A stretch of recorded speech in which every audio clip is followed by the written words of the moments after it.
தமிழகத்திலிருந்து நீட் மற்றும் JE exams prepare பண்ற மாணவர்கள் அனைவருக்கும் வணக்கம். ஸோ நம்ம என்சிஆர்டி புக் லைன் பை லைனா பார்த்துட்டு இருக்கோம். ஆர்கானிக் கெமிஸ்ட்ரி 11th இருந்து 8th சாப்டர். ஸோ இது அதாவது பார்ட் 10 வரைக்கும் போட்டிருக்கோம். ஸோ பார்ட் 11 கண்டினியூஷன் பார்க்கலாம். ஓகேவா? டிஸ்டிலேஷன்ல இருந்து பார்க்கணும் இல்லையா? சரி. ஸோ டிஸ்டிலேஷன் இதுக்கு தமிழ்ல என்ன அர்த்தம் அப்படின்னா பின்ன காய்ச்சி வடித்தல் அப்படின்னு சொல்லுவாங்க. காய்ச்சி வடித்தல், காய்ச்சின்னா என்ன அர்த்தம்? சூடு பண்றது. ஓகே. வடித்தல் அப்படின்னா ஓகே வடிகட்டுறது. ஃபைன். காய்ச்சி வடித்தல். ஆக்சுவலா நம்ம என்ன பண்ணோம்னா ஹீட் பண்றோம், ஸ்டீமா மாறிடும். ஒரு லிக்யூட் இருக்கு, அந்த லிக்யூட ஹீட் பண்ணா என்னவா மாறிடும்? ஸ்டீமா மாறிடும் இல்லையா? வேப்பரா மாறிடும். ஓகே. அந்த வேப்பரை திரும்ப கண்டென்சேஷன் கூல் பண்ணா அது எனக்கு லிக்யூடாவே மாறும்ல. இந்த ப்ராசஸ்க்கு பேர் தான் காய்ச்சி வடித்தல்னு சொல்றோம். ஓகேவா? ஸோ இதை ஃப்ராக்ஷனல் டிஸ்டிலேஷன், பின்ன காய்ச்சி வடித்தல்னு நிறைய மெத்தட்ல நம்ம பார்க்க போறோம். ஸ்டீம் டிஸ்டிலேஷன், வேப்பர் டிஸ்டிலேஷன் நிறைய மெத்தட்ல பார்க்க போறோம். ஃபைன். ஃபர்ஸ்ட் டிஸ்டிலேஷன்னா என்னன்னு பார்த்தரலாம். This important method is used to separate volatile liquids from non-volatile impurities. So, என்கிட்ட என்ன இருக்குன்னா ஒரு மிக்சர் இருக்கு. அந்த மிக்சர்ல ரெண்டு லிக்யூட்ஸ் இருக்கு. அந்த லிக்யூடைய டைப் என்ன கொடுத்துருக்காங்கன்னு பாருங்க. ஒன்னு volatile liquids, ஈஸியா வேப்பரைஸ் ஆகக்கூடிய லிக்யூட்ஸ். எக்ஸாம்பிள் பெட்ரோல், அசிட்டோன்லாம் பார்த்தீங்கன்னா திறந்து வச்சாலே என்ன ஆகும்? ஆவி ஆயிடும். அதை ஹீட் பண்ணணும்னு அவசியம் இல்லை. இந்த மாதிரி volatile liquids அதை எதுல இருந்து பிரிக்க போறோம் அப்படின்னா ஃப்ரம் நான் வாலடைல் இம்பியூரிட்டிஸ். அதுல இருக்கக்கூடிய இம்பியூரிட்டிஸ்லாம் நான் வாலடைல், அது ஆவி ஆகாது. அப்ப நான் வாலடைல் இம்பியூரிட்டிஸ்ல இருந்து வாலடைல் லிக்யூட்ஸை செப்பரேட் பண்ணக்கூடிய மெத்தட் தான் டிஸ்டிலேஷன் சொல்றாங்க. Second one, the liquids having sufficient difference in their boiling point.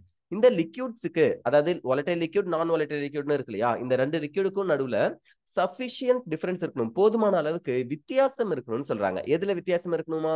Boiling பாயிண்ட்ல வித்தியாசம் இருக்கணும். எக்ஸாம்பிள் ஏ பி அப்படின்னு ரெண்டு லிக்யூட் இருக்கு. ஏ லிக்யூடைய boiling point 100 degree Celsius, B லிக்யூடைய பாய்லிங் பாயிண்ட் 100.5 டிகிரி செல்சியஸ்னு வச்சுக்கோங்க. இவ்வளோ கம்மியான டிஃபரன்ஸ் இருக்கக்கூடிய ரெண்டு பாய்லிங் லிக்யூட்ஸை இந்த மாதிரி டிஸ்டிலேஷன் மெத்தட்ல பிரிக்க முடியுமானா ரொம்ப கஷ்டம். அதை ஈஸியா பிரிக்க முடியாது. ஓகேவா?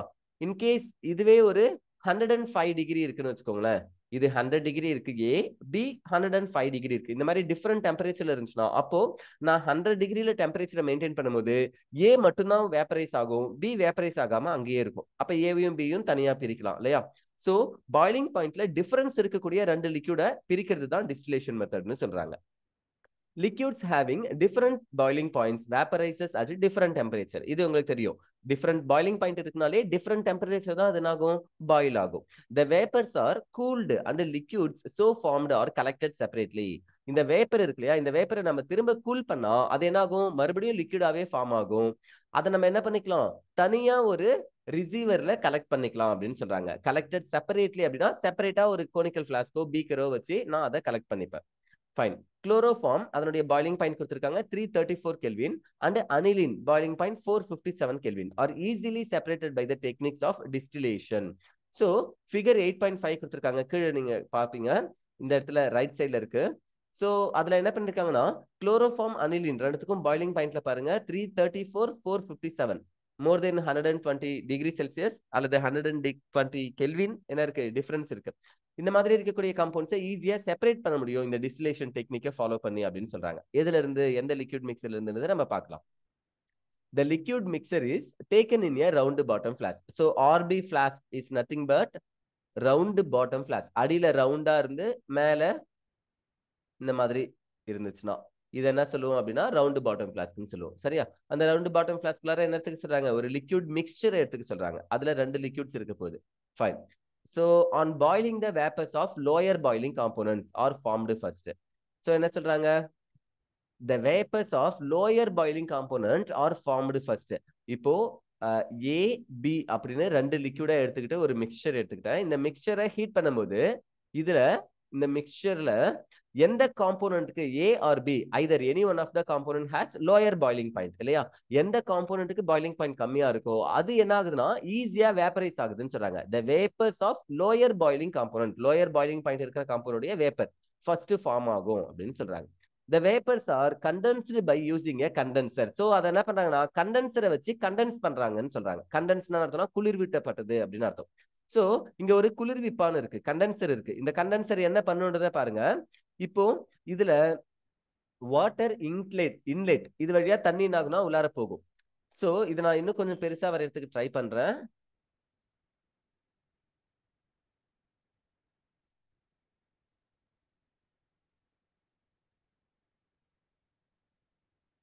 ஓகே, இந்த இடத்துல ஒரு கிளாஸ் இருக்கு, கிளாஸ் டியூப், அது சரௌண்ட் ஆயிருக்கு. ஓகேவா?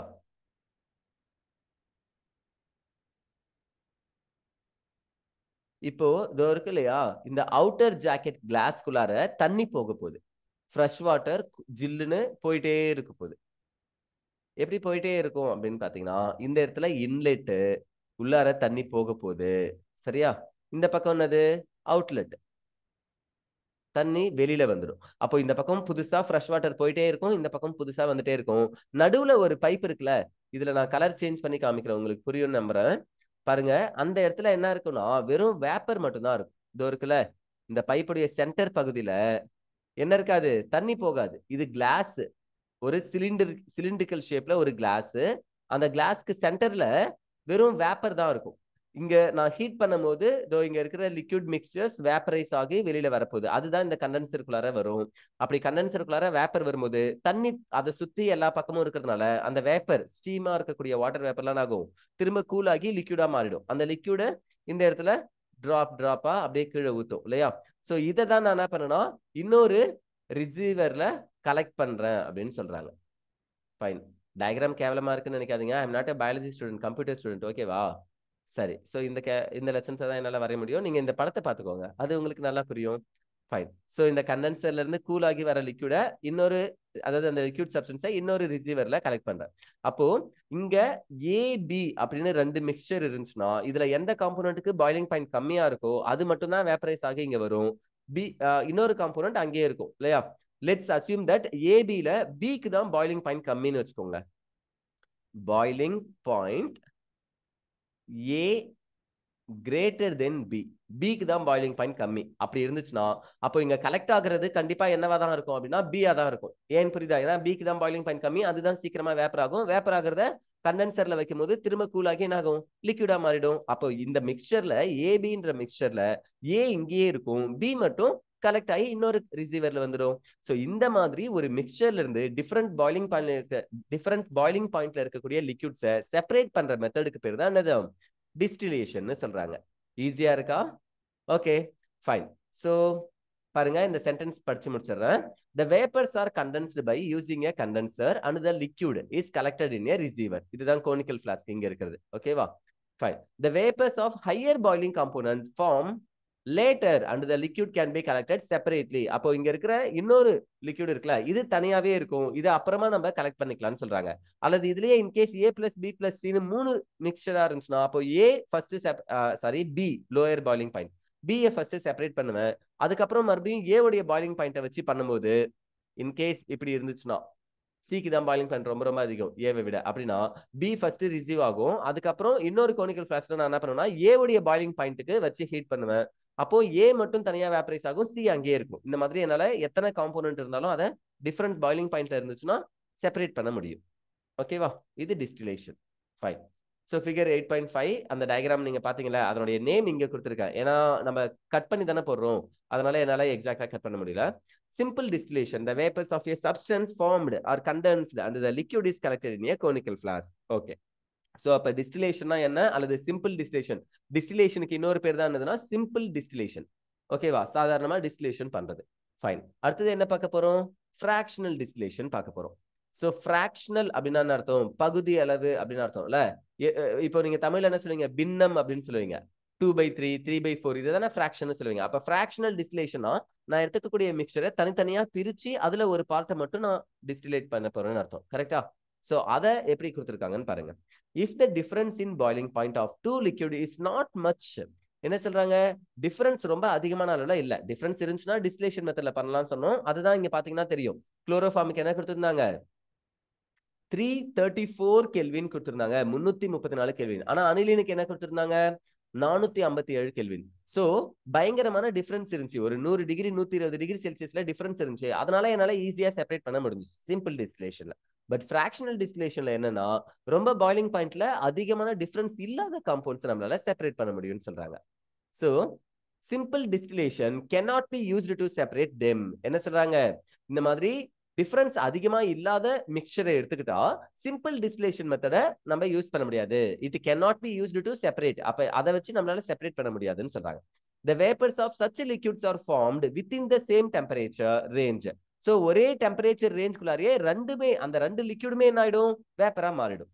And are condensed simultaneously. அதே மாதிரி கண்டென்சேஷன் நடக்கும் போதும் ஒரே நேரத்துல சைமல்டேனியஸ்னு அர்த்தம், ஒரே நேரத்துல அர்த்தம் இல்லையா, ஒரே சமயத்திலேயே ரெண்டுமே என்ன ஆயிடும், கூல் ஆகி லிக்விடா மாறிடும். அப்போ ரெண்டுமே ஒரே நேரத்துல வேப்பர் ஆகுது, ரெண்டுமே ஒரே நேரத்துல கூல் ஆகுதுன்னா நான் டிஸ்டிலேஷன் பண்றதே வேஸ்ட் தானே. ஏன்னா டிஸ்டிலேஷன் எதுக்கு பண்றோம், டு பியூரிஃபை த காம்பவுண்ட். மிக்சர்ல இருந்து ஒரு லிக்விட தனியா பிரிக்கிறதுக்காக பண்றோம். பட் இந்த டெம்பரேச்சர் ரேஞ்சில் ரெண்டு லிக்விடுமே வேப்பர் ஆயிடும். கண்டென்ஸ் பண்ணும்போது ரெண்டு லிக்விடுமே கூல் ஆகும்னா என்னால பிரிக்கவே முடியாது. ஓகே, அப்போ இதுக்கு தான் ஃபிராக்ஷனல் டிஸ்டிலேஷனை யூஸ் பண்றாங்க. The technique of fractional distillation is used in such cases. இந்த மாதிரி கேசஸ்ல நம்ம என்ன பண்ணணுமா, fractional distillation யூஸ் பண்ணணும்.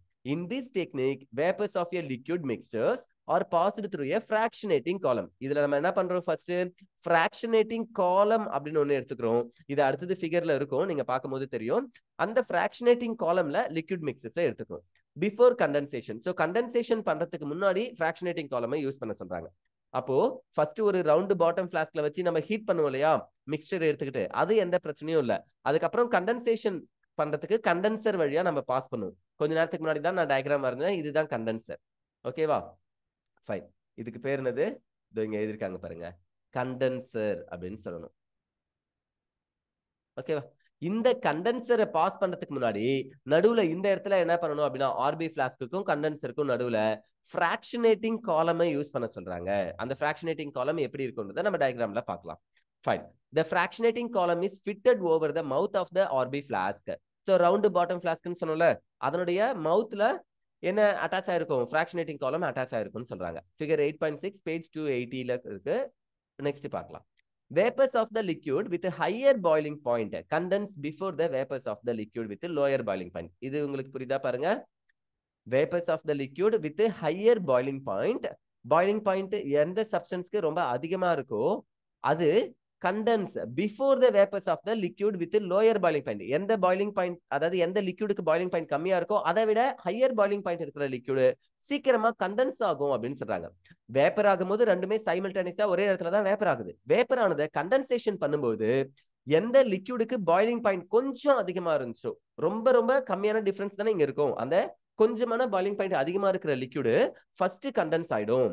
அதுக்கப்புறம் தான் லோயர் பாய்லிங் லிக்விடு கண்டென்ஸ் ஆகும் அப்படின்னு சொல்றாங்க. எதுல, ஃபிராக்ஷனேட்டிங் காலம்ல யூஸ் பண்ணும்போது. Fine. The vapors rising up in the fractionating column becomes richer in more volatile component. என்ன சொல்றாங்க, இந்த fractionating columnல எந்த வேப்பர் ரொம்ப அதிகமா ஆகும், ரைசிங் அப் ஆகும் அப்படின்னா, ரைசிங் அப் ஆகும், அதே சமயம் என்ன ஆயிடும், பிகம் ரிச்சர், அது ரொம்ப ரொம்ப அதிகமான கான்சென்ட்ரேஷன்ல இருக்குன்னு சொல்றாங்க. டைலூட்டா இல்லாம, அதாவது கொஞ்சமா இல்லாம நிறைய அளவுல இருக்குன்னு சொல்றாங்க. எது, மோர் வாலடைல் காம்போனன்ட். எந்த காம்போனன்ட் நான் எடுத்துக்கிற மிக்சர்ல எந்த காம்போனன்ட் மோர் வாலடைலா இருக்கோ, ரொம்ப அதிகமா ஆவியாகக்கூடிய காம்பவுண்டா இருக்கும், அந்த காம்பவுண்டுடைய அளவு இங்க அதிகமா இருக்கும்னு சொல்றாங்க. அப்படின்னா என்ன அர்த்தம், அது லோயர் பாய்லிங் லிக்யூட்ஸ், அது சீக்கிரமா கண்டென்ஸ் ஆகாது. Lower boiling liquids boiling point கம்மியா தான் இருக்கு, சீக்கிரமா வேப்பரைஸ் ஆயிடும், ஆனா அது சீக்கிரமா என்ன ஆகாதான், கண்டென்ஸ் ஆகாதுன்னு சொல்றாங்க. ஓகேவா, இதை வச்சுதான் நம்ம ரெண்டு லிக்யூடையும் தனித்தனியா பிரிக்க போறோம். Fine. By the unit in the fractionating column. So இந்த ஃபிராக்ஷனேட்டிங் காலம்ல பாருங்க நிறைய என்ன இருக்கு, யூனிட்ஸ் இருக்கு, ஆமாவா. Fine. So fractionating column is called a theoretical plate. So fractionating காலம்ல இருக்கிற யூனிட் என்ன சொல்றாங்க அப்படின்னா, தியரிட்டிக்கல் பிளேட் அப்படின்னு சொல்றாங்க. Commercially columns with hundreds of plates are available. பாருங்க, கமர்ஷியலா நம்ம கடையில போய் வாங்கினா ஒரு காலம்ல, ஃபிராக்ஷனேட்டிங் காலம்ல எவ்வளவு பிளேட்ஸ் அதிகபட்சம் இருக்கலாம், இந்த தியரிட்டிக்கல் பிளேட்ஸ் எவ்வளவு தூரம் இருக்கலாம் அப்படின்னு பாத்தீங்கன்னா 100 பிளேட்ஸ் இருக்கும் அப்படின்னு சொல்றாங்க. ஓகே, 100 பிளேட்ஸ் இருக்கிற வரைக்கும் நம்மளுக்கு அவைலபிள் இருக்கு. பட் நம்ம மோஸ்ட்லி கெமிஸ்ட்ரி லேப்ல என்ன பண்ணுவோம், 15 to 20 பிளேட்ஸ் இருக்கிற மாதிரி தான் யூஸ் பண்ணுவோம். ஸ்கூல் பசங்களுக்கு 12th வரைக்கும் இருக்கிற பசங்களுக்கு இந்த மாதிரி தான் யூஸ் பண்றாங்க. ஓகேவா, fine. One of the technological applications of fractionating distillation is to separate different fractions of crude oil in petroleum industry. So petroleum அப்படின்றது உங்களுக்கு நல்லா தெரியும், கச்சா எண்ணெய். பெட்ரோல் கிடையாது, பெட்ரோலியம்ல இருந்து தான் நம்ம என்ன பண்றோம், பெட்ரோல தனியா, டீசல் தனியா, ஒயிட் பெட்ரோல், கெரோசின், இந்த மாதிரி தனித்தனியா பிரிக்கிறோம் இல்லையா. ஈவன் நம்ம யூஸ் பண்ணக்கூடிய கேம்பர், கற்பூரமா இருக்கட்டும், நாப்தலின் பால்ஸா இருக்கட்டும், ஜைலின், ஃபெனாயில், எல்லாமே பெட்ரோலியம்ல இருந்து தான் பிரிக்கிறோம். ஸோ இந்த பெட்ரோலியம் இண்டஸ்ட்ரியில க்ரூட் ஆயில்ல இருந்து நம்ம தனியா செப்பரேட் பண்ணக்கூடிய இந்த ப்ராசஸ்ல டிஃப்ரெண்ட் ஃபிராக்ஷன்ஸ் நம்ம பண்ண வேண்டியதா இருக்கும், தனித்தனியா பிரிக்க வேண்டியதா இருக்கும். அப்போ அதுக்கு ஃபிராக்ஷனல் டிஸ்டிலேஷன் தான் பெஸ்ட் மெத்தட்னு சொல்றாங்க. ஓகேவா, fine. Distillation under reduced pressure. So அடுத்தது என்ன கொடுத்துருக்காங்கன்னு பாருங்க, ப்ரெஷரை கம்மி பண்ணி ரெடியூஸ்டு ப்ரெஷர்ல டிஸ்டிலேஷன் எப்படி பண்ணலாம் அப்படின்னு சொல்றாங்க. ஸோ அதுக்கு தான் இங்க என்ன பண்ண போறாங்க அப்படின்னா, ஒரு அடாப்டரை யூஸ் பண்ணி அவங்க என்ன பண்ணுவாங்களாம், சக்ஷன் பம்ப் கூட கனெக்ட் பண்ணுவாங்க. அது காத்தெல்லாம் இழுத்துச்சுன்னா அங்க என்ன ஆயிடும், ப்ரெஷர் கம்மி ஆயிடும். ஸோ அந்த மாதிரி அடுத்த டயக்ராம் உங்களுக்கு பார்க்கும்போது இன்னும் நல்லா புரியும். ஃபைன், இதை ஜஸ்ட் பண்ணிக்கலாம் வாங்க. This method is used to purify liquids having very high boiling points and those which decompose at or below their boiling points. என்ன சொல்றாங்கன்னு பாருங்க, பாயிலிங் பாயிண்ட் அதிகமா இருக்கிற லிக்யூட்ஸை நம்ம லோ ப்ரெஷர்ல, அதாவது ரெடியூஸ்டு ப்ரெஷர்ல, குறைக்கப்பட்ட அழுத்தத்துல டிஸ்டிலேஷன் பண்ணணும், வடிக்கணும் அப்படின்னு சொல்றாங்க. ஏன் இதை இப்படி பண்ணணும் அப்படின்னு கேட்கும்போது அவங்க என்ன சொல்றாங்க, அதனுடைய பாயிலிங் பாயிண்ட்டை ரீச் பண்ணும்போதோ அல்லது பாயிலிங் பாயிண்ட் விட கம்மியான பாயிலிங் பாயிண்ட்லயே அந்த காம்பவுண்ட் என்ன ஆயிடும்னா டீகம்போஸ் ஆயிடும். டீகம்போஸ்னா என்னது, சிதைவடைகிறது இல்லையா. நான் எடுத்துக்கிட்ட காம்பவுண்ட் அப்படியே இல்லாம வேற ஒண்ணா மாறிடும். அப்ப எனக்கு தேவையில்லாத காம்பவுண்ட்ஸ் தான் ஆன்சரா கிடைக்குமே தவிர எனக்கு தேவையான காம்பவுண்ட்ஸ் கடைசி வரைக்கும் இருக்காது. அமோனியான்னு ஒண்ணு எடுத்துக்கிட்டா அது என்னவா மாறிடும், டீகம்போஸ் ஆகி நைட்ரஜன் கேஸாவும் ஹைட்ரஜன் கேஸாவும் மாறிடும். புரியுதா? இந்த கேஸை வச்சுட்டு நான் ஒண்ணுமே பண்ண போறது இல்லையே, அமோனியா தானே எனக்கு தேவை, அமோனியாவை தான் செப்பரேட் பண்ணணும். அமோனியாவை வச்சுதான் என்னால யூரியா அல்லது ஏதாவது ஒரு ஃபெர்டிலைசர்ஸை ப்ரிப்பேர் பண்ண முடியும். இந்த கேஸஸை வச்சுட்டு பண்ண முடியுமா, அகைன் ஹேபர் ப்ராசஸ்ல நான் இதை சிந்தசைஸ் பண்ணணும், நைட்ரஜனும் ஹைட்ரஜனும் ஒன்னா சேர்த்து அமோனியாவை திரும்ப உருவாக்க வேண்டியதா இருக்கும். It takes more time and நம்மளுக்கு நிறைய ஆகும், எக்கனாமிக்கல் ப்ராப்ளமும் வரும் இல்லையா. சரி, அப்போ டீகம்போஸ் ஆகாம நான் எடுத்துக்கக்கூடிய காம்பவுண்டு வேற ஒன்னா மாறாம டீகம்போஸ் ஆகாம சேஃபா அதை செப்பரேட் பண்ணணும். இது நம்மளுக்கு ரொம்ப முக்கியம். ஹை பாயிலிங் பாயிண்ட் இருக்கக்கூடிய ஹை பாயிலிங் பாயிண்ட் இங்க அவங்க என்ன கொடுத்துருக்கான்னு பாருங்களேன், very very high boiling points. So ரொம்ப ரொம்ப பாயிலிங் பாயிண்ட் அதிகமா இருக்கிற லிக்யூட்ஸா இருந்துச்சுன்னா அதை டீகம்போஸ் பண்ணாம செப்பரேட் பண்றதுக்கு எது பெஸ்ட் மெத்தட்னு சொல்றாங்க, distillation under reduced pressure, low pressure distillation அப்படின்னு நம்ம இதை சொல்லலாம். LPD, low pressure distillation. எல்பிடின்னு சில நேரத்துல நீட்ல கொஸ்டின் வந்திருக்கு. லோ ப்ரெஷர் டிஸ்டிலேஷன் சொன்னாலும் ரெடியூஸ்டு ப்ரெஷர்ல டிஸ்டிலேஷன் சொன்னாலும் ஒண்ணுதான். ஓகேவா, ஞாபகம் வச்சுக்கோங்க. Fine. Such liquids are made to boil at a temperature lower than their normal boiling point. என்ன சொல்றாங்க, இந்த லிக்யூட்ஸ்லாம் அதனுடைய பாயிலிங் பாயிண்டை விட கம்மியான டெம்பரேச்சர்லயே பாயில் ஆகும் அப்படின்னு சொல்றாங்க. Such liquids are made to boil at a temperature lower than their normal boiling point. அதனுடைய நார்மல் பாயிலிங் பாயிண்டை விட கம்மியான பாயிலிங் பாயிண்ட்லயே அதை நம்மளால என்ன பண்ண முடியும், பாயில் பண்ண வைக்க முடியும். அதுக்கு தான் என்ன பண்ணும் அப்படின்னா ப்ரெஷரை ரெடியூஸ் பண்ணும். ஏன்னா ப்ரெஷரை ரெடியூஸ் பண்ணா டெம்பரேச்சர் அதிகமாகும். அதனால அது என்ன ஆகுதுன்னா நார்மல் பாயிலிங் பாயிண்டை விட சீக்கிரமாவே பாயில் ஆக ஆரம்பிக்குதுன்னு அர்த்தம். Fine. A liquid boils at a temperature at which its vapor pressure is equal to the external pressure. என்ன சொல்றாங்க, சாதாரணமா எந்த ஒரு லிக்விட் எடுத்துக்கிட்டாலும், இந்த உலகத்துல இருக்கிற எந்த ஒரு லிக்விட் எடுத்துக்கிட்டாலும் அதனுடைய சர்ஃபேஸ்ல தான் வேப்பரைசேஷன் நடக்க போகுது இல்லையா. ஒரு பீக்கர்ல லிக்விட் எடுத்துக்கிட்டேன்னு வச்சுக்கோங்களேன், அந்த லிக்விடுடைய சர்ஃபேஸ்ல இருக்கிற சில மாலிகூல்ஸ் தான் ஆக போகுதுன்னா மேல போக போகுது, கேஸா போக போகுது, லிக்விட்ல இருந்து கேஸா போக போகுது. அப்ப இந்த வேப்பரைசேஷன் எப்ப நடக்கும்னா இங்க இருக்கக்கூடிய சர்ஃபேஸ் டென்ஷன் பிளஸ் இங்க இருக்கக்கூடிய எக்ஸ்டர்னல் பிரஷர். எக்ஸ்டர்னல் பிரஷர் எவ்வளவுக்கு எவ்வளவு கம்மியா இருக்கோ அப்ப இது சீக்கிரமா வேப்பரைஸ் ஆகும். கரெக்டா? எக்ஸ்டர்னல் பிரஷரை கம்மி பண்ணதுக்கு தான் நான் ரெடியூஸ்டு பிரஷர் சக்ஷன் பம்ப் வச்சு இங்க பிரஷரை குறைக்க போறேன். ஃபைன், பாருங்களேன். a liquid boils at a temperature, எப்ப ஒரு லிக்விட் பாயில் ஆகும் அப்படின்னா which its vapor pressure is equal to the external pressure. வெளியில இருக்கிற எக்ஸ்டர்னல் பிரஷரும் உள்ள இருக்கிற வேப்பர் பிரஷரும் ஈக்குவல் ஆகும் போது அது என்ன ஆகும்னா பாயில் ஆகும் அப்படின்னு சொல்றாங்க. ஓகேவா? The pressure is reduced with the help of a water pump or vacuum pump. என்ன சொல்றாங்க, வாட்டர் பம்ப் வச்சோ அல்லது வேக்கம் பம்ப், வேக்யூமை கிரியேட் பண்ணக்கூடிய பம்பை தான் நம்ம வேக்யூம் பம்ப்னு சொல்லுவோம். ஈவன் இதுக்கு பதிலாக தான் நான் வேக்கம் பம்புக்கு பதிலாக என்னன்னு சொல்றேன், சக்ஷன் பம்ப் அப்படின்னு சொல்றேன். ஸோ சக்ஷன்னாலும் ஒன்றும் இல்லை, உறிஞ்சி இழுக்குது அப்படின்னு அர்த்தம். சரியா? Fine. So vacuum pump or suction பம்பை வச்சு, வாட்டர் பம்பை வச்சு நம்ம என்ன பண்றோம், ப்ரெஷரை ரெடியூஸ் பண்றோம் அப்படின்னு சொல்றாங்க. Pressure is reduced with the help of suction pump. Fine. So இது ஃபிகர் 8.8ல இருக்கும், பார்க்கும்போது உங்களால இன்னும் புரிஞ்சுக்க முடியும்.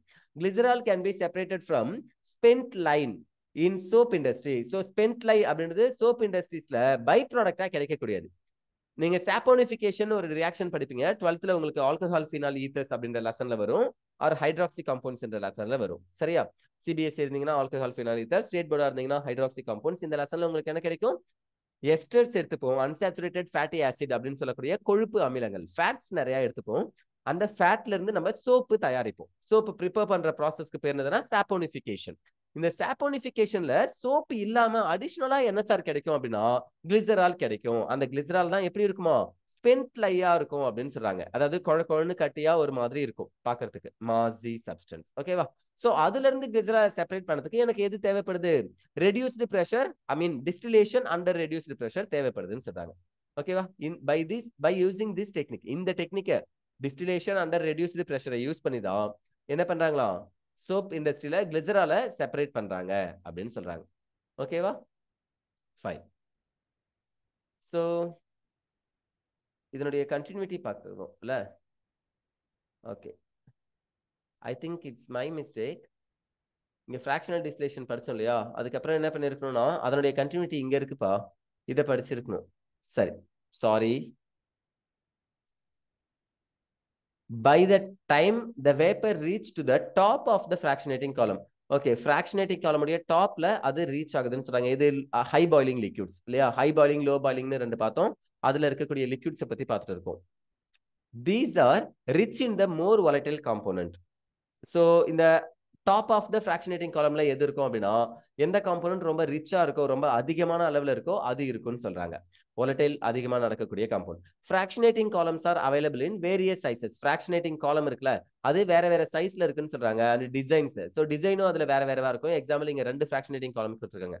ஒன்னு simple packed column, just glass bubbles தான் இருக்கு, glass beads or glass bubbles. ஓகேவா? இன்னொன்னு என்ன இருக்குன்னா பபிள் பிளேட் காலம். இதுல இருக்கக்கூடிய பிளேட்டு எப்படி இருக்கு? கொடை மாதிரி இருக்கு இல்லையா? சோ ஈஸியா வெளியில போக விடாம ரெடியூஸ்டு பிரஷர்ல போக விடும். அப்ப ஃபிராக்ஷனேட்டிங் காலம் நம்மளுக்கு டிஃபரெண்ட் மெத்தட்ல இருக்கு. இங்க ரெண்டு மெத்தட் உங்களுக்கு கொடுத்திருக்காங்க. இது மட்டும் இல்ல, இன்னும் நிறைய இருக்கு. Fine. A fractionating column provides many surfaces for heat exchange between the ascending vapors and the descending condensed liquids. Ascending vapors, vapor மேல போகும்போது அதுல எது ஃபர்ஸ்ட் போகணும் எது செகண்ட் போகணுன்றத முடிவு பண்ணக்கூடியதும் இந்த ஃபிராக்ஷனேட்டிங் காலம் தான். ரெண்டாவது டிசெண்டிங் கண்டென்ஸ்டு லிக்யூட்ஸ், கண்டென்சேஷன் நடக்கும்போது எந்த லிக்யூட் ஃபர்ஸ்ட் வரணும் எந்த லிக்யூட் செகண்ட் வரணும்னு முடிவு பண்ணக்கூடியது இந்த ஃபிராக்ஷனேட்டிங் காலம் தான் சொல்றாங்க. ஸோ ஃபிராக்ஷனேட்டிங் காலமை நம்ம எந்த வேப்பர்ஸ் ஃபர்ஸ்ட் போகணும் எந்த வேப்பர் செகண்ட் போகணுன்றதை முடிவு பண்ணவும், எந்த வேப்பர்ஸ் கண்டென்ஸ் ஆகி லிக்யூடா ஃபர்ஸ்ட் வரணுன்றதை முடிவு பண்ணவும் யூஸ் பண்றோம். Some of the condensed liquids in the fractionating column obtained heat from the ascending vapors and revaporizes. என்ன சொல்றாங்க? இந்த fractionating columnல இருந்தே கொஞ்சம் ஹீட் அப்சர்வ் பண்ணிட்டு some of the liquid என்ன ஆகும்னா திரும்ப வேப்பரைஸ் ஆயிடும். அதனாலதான் அதை என்ன சொல்றாங்க ரீவேப்பரைஸ், திரும்ப திரும்ப வேப்பரைஸ் ஆயிட்டே இருக்கு ஹீட் தாங்காம. ஓகேவா? இந்த மாதிரியும் நடக்கும்னு சொல்றாங்க.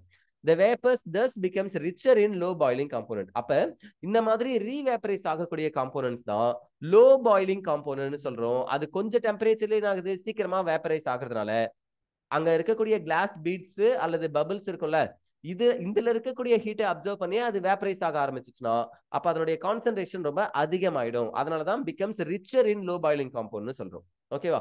லோ பாயிலிங் பாயிண்ட் இருக்கக்கூடிய சப்ஸ்டன்ஸ் கொஞ்சோண்டு டெம்பரேச்சர்ல என்ன ஆயிடும்? சீக்கிரமா வேப்பர் ஆயிடும். அப்போ அது கண்டென்சேஷன் ஆகணும்னு நினைச்சாலும் அங்க இருக்கிற ஹீட்டை அப்சர்வ் பண்ணிட்டு திரும்ப அது வேப்பர் ஆகிட்டே இருந்துச்சுன்னா வேப்பருடைய கான்சென்ட்ரேஷன் ரொம்ப அதிகமா இருக்கும். லோ பாயிலிங் காம்பவுண்டுடைய கான்சென்ட்ரேஷன் ரிச் அப்படின்னா அதிகம்னு அர்த்தம். Fine. The vapors of low boiling component ascend to the top of the column. அப்ப low boiling component இருக்குல்ல, அது எங்க இருக்கும் அப்படின்னா காலமுடைய டாப்ல தான், மேல தான் இருக்கும் அப்படின்னு சொல்றாங்க. அது ஏன்னா அது வேப்பராவே இருக்கு, கண்டென்ஸ் ஆகி லிக்விடா கீழே வரல. Fine. On reaching the top, the vapors become pure in low boiling component. அப்ப இந்த பியூர் லோ பாயிலிங் காம்போனன்ட் இருக்கு இல்லையா, இதனுடைய வேப்பர்ஸ் எப்படி இருக்குன்னா ரொம்ப பியூரா இருக்கும்னு சொல்றாங்க. ஏன்னா அகைன் அண்ட் அகைன் வேப்பரைஸ் ஆகுறதுனால, ரீவேப்பரைஸ் ஆகுறதுனால அது ரொம்ப பியூரா இருக்கும். Fine. And pass through the condenser and the pure liquid is collected in a receiver. அப்ப இது கண்டென்சர் வழியா பாஸ் ஆகி எனக்கு கிடைச்சிச்சுன்னா அந்த ரிசீவர்ல எப்படி கிடைக்கும்? ரொம்ப ரொம்ப பியூர் லிக்விடா கிடைக்கும். அதுல இம்பியூரிட்டிஸ் இருக்கவே இருக்காது. சோ நான் டிஸ்டிலேஷனே 2 times 3 times பண்ண தேவையில்ல. ரோட்டா வேப்பர்லாம் வச்சு டிஸ்டிலேஷன் என்ன பண்ண தேவையில்ல, 2-3 times பண்ண தேவையில்ல. ஒரே தடவையே எனக்கு பியூர் காம்போனன்ட் கிடைச்சிடும். ஓகேவா? Fine. After a series of successive distillations, the remaining liquids in the distillation flask gets enriched in high boiling components.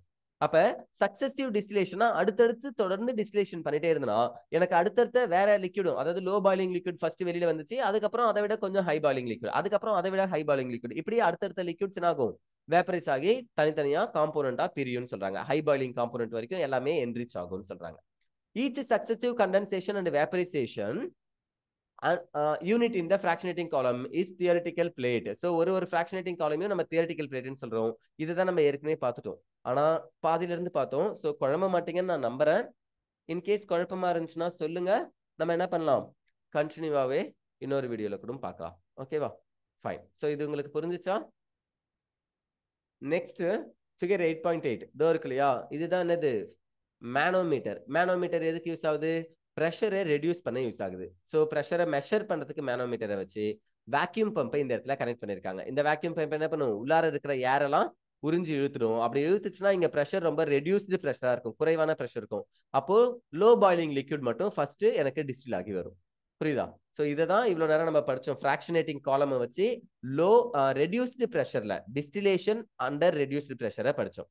அதை தான் இங்கே எழுதியிருக்காங்க. தெரியுதா உங்களுக்கு? இதோ பாருங்க, distillation under reduced pressure. A liquid boils at a temperature below its vapor pressure by reducing the pressure. புரியுதா? ப்ரெஷரை ரெடியூஸ் பண்ணது மூலியமா அதனுடைய பாயிலிங் பாயிண்ட்டை ரீச் பண்ணாம அதை விட லோயர் பாயிலிங் பாயிண்ட்லயே ஒரு லிக்விட் என்னால வேப்பரைஸ் பண்ண முடியும். அப்படி வேப்பரைஸ் பண்ணி அதை கூல் பண்ணா எனக்கு பியூர் லிக்விட் கிடைக்கும்னு சொல்றாங்க. ஓகேவா? ஃபைன். ஸோ அடுத்தது ஸ்டீம் டிஸ்டிலேஷன். ஸ்டீம் டிஸ்டிலேஷன்னா என்னன்னு பாருங்க. This technique is applied to separate substances. Okay, steam distillation. This technique is applied to separate substances which are steam volatile. So நீராவி இருக்கு இல்லையா, அது படும்போதே சில சப்ஸ்டன்ஸ் என்ன ஆகும்னா volatile ஆகும். நான் ஹீட் பண்ணணும்னு அவசியம் இல்லை, வாட்டர் வேப்பரை பாஸ் பண்ணியே சில சப்ஸ்டன்ஸை volatile மாற்ற முடியும். அப்படிப்பட்ட சப்ஸ்டன்ஸை பிரிக்கிறதுக்கும் அண்டார் இம்மிசிபிள் வித் வாட்டர், அது வாட்டர்ல மிசிபிள் ஆகக்கூடாது, வாட்டர்ல என்ன பண்ணக்கூடாது, ஒன்னோட ஒண்ணு கலக்கக்கூடாதுன்னு சொல்றாங்க. இந்த மாதிரி இம்மிசிபிள் வித் வாட்டர் சப்ஸ்டன்ஸா ஸ்டீம் volatile இருந்துச்சுன்னா அந்த சப்ஸ்டன்சஸை செப்பரேட் பண்றதுக்கு எனக்கு ஸ்டீம் டிஸ்டிலேஷன் யூஸ் ஆகுது. Fine. In steam distillation steam from a steam generator is passed through a heated flask. என்ன சொல்றாங்க, ஒரு heated flask வழியா ஸ்டீம் ஜெனரேட்டர்ல இருந்து கிடைக்கக்கூடிய ஸ்டீமை பாஸ் பண்றாங்க. அது என்ன ஆகுது, containing the liquid to be distilled. So அந்த ஃபிளாஸ்க்குள்ளார என்ன இருக்குன்னா எந்த லிக்விட்ஸை நான் டிஸ்டில் பண்ணணுமோ அது இருக்குன்னு சொல்றாங்க. The mixture of steam and the volatile organic compound is condensed and collected. So எனக்கு அந்த மிக்சர்ல என்ன இருக்கும், ஸ்டீமும் இருக்கும், volatile organic compound இருக்கும் இல்லையா, இது கண்டென்ஸ் ஆகுது. அதுக்கப்புறம் எனக்கு அது தனியா கலெக்ட் பண்ணப்படுது. The compound is later separated from water using a separating funnel. அதுக்கப்புறம் இந்த ஆர்கானிக் காம்பவுண்ட் இருக்கிற ஸ்டீம்னா அது கண்டென்ஸ் ஆச்சுன்னா ஆகும், வாட்டர் வேப்பரா தானே மாறும். வாட்டர் வேப்பரா தானே ஸ்டீம்னு சொல்லுவோம். அப்ப ஸ்டீம் திரும்ப கண்டென்சேஷன் ஆச்சுன்னா ஆர்கானிக் காம்பவுண்ட் எப்படி லிக்விடா மாறுதோ அதே மாதிரி ஸ்டீம் ஆயிடும், வாட்டரா மாறிடும். அப்ப வாட்டரும் ஆர்கானிக் காம்பவுண்டும் ஒன்னா தானே சார் இருக்கும் அப்படின்னா அதை நம்ம என்ன பண்ணலாம், செப்பரேட்டிங் ஃபனலை வச்சு பிரிக்கலாம்னு சொல்றாங்க. ஸோ டிஃபரன்ஷியல் எக்ஸ்ட்ராக்ஷன் சொன்னாலும் செப்பரேட்டிங் ஃபனல் ஒண்ணுதான். இது நம்ம லாஸ்ட் பார்ட் 9லயே பார்த்திருப்போம். ஃபைன். அதை நம்ம இங்க சொல்லும் போது உங்களுக்கு இன்னும் நல்லா புரியும். ஓகேவா? Fine. In steam distillation, the liquid boils when the sum of vapor pressures due to the organic liquid P1 and that due to water P2 becomes equal to the atmospheric pressure. அவங்க என்ன சொல்றாங்கன்னு புரியுதா? பாருங்க, steam டிஸ்டிலேஷன்ல நான் லிக்விட்ஸை boil பண்ணணும்னு நினைச்சனா liquid boils எப்ப boil ஆகும் அப்படின்னா when the sum of the vapor pressure of organic liquid உடைய வேப்பர் பிரஷரை P1 எடுத்துக்க போறேன், வாட்டருடைய வேப்பர் பிரஷரை P2 எடுத்துக்க போறேன். இந்த வாட்டருடைய வேப்பர் பிரஷர் ஆர்கானிக் லிக்விடுடைய வேப்பர் பிரஷர் இந்த ரெண்டுத்தையும் ஆட் பண்ணா அதனுடைய வேல்யூ எதுக்கு ஈக்குவலா இருக்குன்னா அட்மாஸ்பியரிக் பிரஷருக்கு ஈக்குவலா இருக்கணும், எக்ஸ்டர்னல் பிரஷருக்கு. அப்படி ஈக்குவலா இருந்துச்சுன்னா தான் அந்த லிக்விட் என்னாகும், பாயில் ஆகவே ஆரம்பிக்கும். சரியா? So that is P is equal to P1 plus P2. P என்றது atmospheric pressure, P1 என்றது organic liquid உடைய pressure, P2 என்றது water உடைய pressure. ஓகேவா? Since P1 is lower than P, P1 என்றது organic liquid, organic liquid உடைய vapor pressure அப்படின்றது atmospheric pressure விட கம்மியா இருக்குன்னு வச்சுக்கோங்க. The organic liquid vaporizes at a lower temperature. அப்ப organic liquid என்ன ஆகும்னா ஆர்டினரியா இருக்கக்கூடிய நார்மல் பாயிலிங் பாயிண்ட் விட லோயர் டெம்பரேச்சர்லயே வேப்பரைஸ் ஆக ஆரம்பிச்சு than its boiling point. புரியுதா உங்களுக்கு? அதாவது நார்மலா அதனுடைய பாயிலிங் பாயிண்ட் என்னவோ அந்த பாயிலிங் பாயிண்ட்ல வேப்பரே ஆகணும்னு வெயிட் பண்ணாது. ஏன்னா இங்க பிரஷர் எப்படி இருக்கு, கம்மியா இருக்கு இல்லையா? P1 is lower than P. Atmospheric பிரஷரை விட ஆர்கானிக் லிக்விடுடைய பிரஷர் கம்மியா இருக்கு. அப்படி கம்மியா இருக்கும் போது அது என்ன ஆகும்னா பாயிலிங் பாயிண்ட்டை ரீச் ஆகாம அதை விட கம்மியான லோயர் டெம்பரேச்சர்லயே பாயில் ஆகும் அப்படின்னு சொல்றாங்க. லோயர் டெம்பரேச்சர்ல பாயில் ஆகும். ஓகேவா? Fine. Thus if one of the substances in the mixture is water, அப்போ அந்த மிக்சர்ல ஒன் ஆஃப் த சப்ஸ்டன்ஸ் கண்டிப்பா என்னவா இருக்கும், வாட்டரா இருக்கும். and the other a water insoluble substance. அப்ப இன்னொரு சப்ஸ்டன்ஸ் வாட்டர்ல சொல்யூபிள் ஆகக்கூடியதா இருக்கக்கூடாது. அது என்னன்னு சொல்றாங்க, இன்சொல்யூபிள் சப்ஸ்டன்ஸ், தண்ணியில கரையக்கூடாத சப்ஸ்டன்ஸா இருக்கும். அப்பதான் ஆர்கானிக் லேயர் தனியா, வாட்டர் அக்வஸ் லேயர் தனியா இருக்கும், செப்பரேட்டிங் ஃபனல்ல பிரிக்கலாம். ஓகேவா? Fine. Then the mixture will boil close to but below 373 Kelvin. Okay, a mixture of water and the substance is obtained which can be separated by using a separating funnel. இந்த மிக்சர்ல இருந்து நமக்கு கிடைக்கிற வாட்டரையும் organic லேயரையும் separating funnel வச்சு பிரிக்கலாம்னு சொல்லிட்டு இருக்காங்க. Aniline is separated by this technique from aniline water mixture. அனிலினும் வாட்டரும் ஒரு மிக்சர்ல இருக்கு. அந்த மிக்சர்ல இருந்து அனிலினை தனியா வாட்டரை தனியா பிரிக்கிறதுக்கு நம்ம எந்த மெத்தடை யூஸ் பண்றோமோ steam distillation followed by separating funnel இதை யூஸ் பண்றேன்னு சொல்றாங்க. ஸோ ஃபிகர் 8.9 கொடுத்துருக்காங்க, பார்க்கலாமா? ஓகே, ஸோ பாருங்க, steam distillation, steam volatile component volatilizers.